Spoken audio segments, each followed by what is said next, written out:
What exactly do you think you are doing? Eleanor, he was hungry. I heard you. It's just food. No, Claire, it is never just anything with you.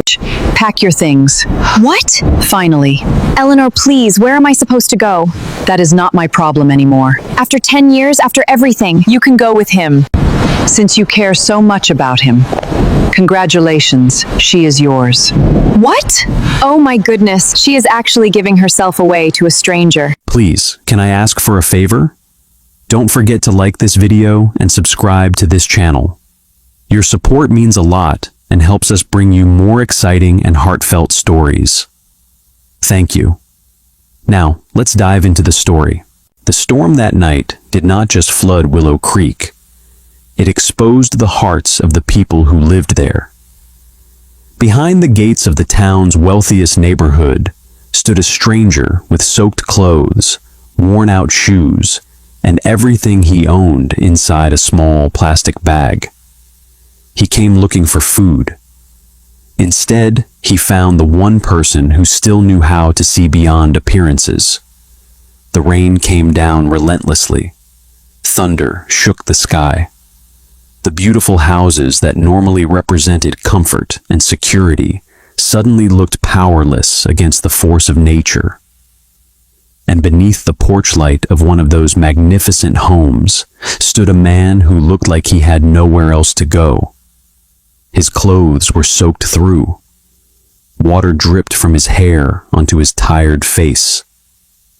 His shoes were old and damaged, one of them beginning to separate at the sole.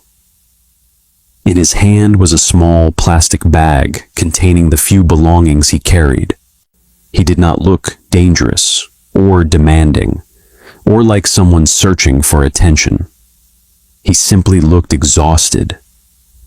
He stood quietly beneath that porch light, almost invisible against the darkness of the storm, and he did not knock aggressively or demand help or ask for money.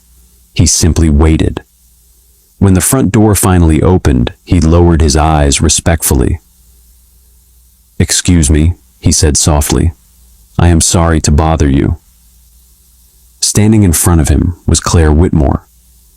For a moment, neither of them spoke. Claire studied him carefully.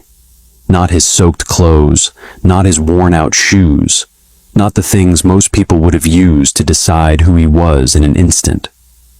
She looked at him like he was a person. "Is there anything I can help you with?" she asked. The stranger hesitated. He had already seen enough rejection that night. Doors closing, eyes avoiding his, people walking past as if he did not exist. But Claire did not look away.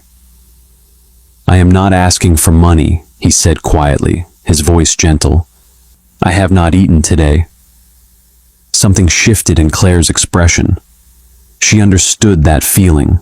Not only the hunger, but the deeper ache of being invisible, of standing somewhere and having people look through you instead of at you. For 10 years, she had lived in a house where she had a room, but never truly felt she belonged. Without another word, she stepped back. "Wait here." The stranger looked surprised. A few minutes later, Claire returned with a plate of food. Nothing extravagant, just what remained from dinner. Some chicken, a piece of bread, a glass of water. When she handed it to him, he looked at it as though she had offered him something priceless. "Thank you," he whispered. Claire smiled softly. "You don't have to thank me." She paused. "Everyone deserves to eat." The stranger studied her for a long moment. There was something rare about her. She had every reason to have grown bitter, yet she remained kind. She had every reason to turn away from suffering, yet she had stopped.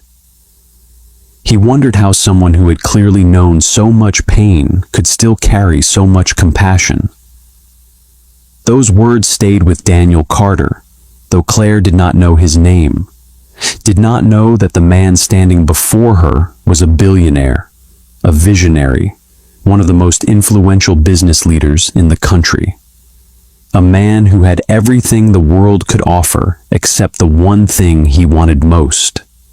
Someone who cared about him for who he truly was. In that moment, none of that mattered.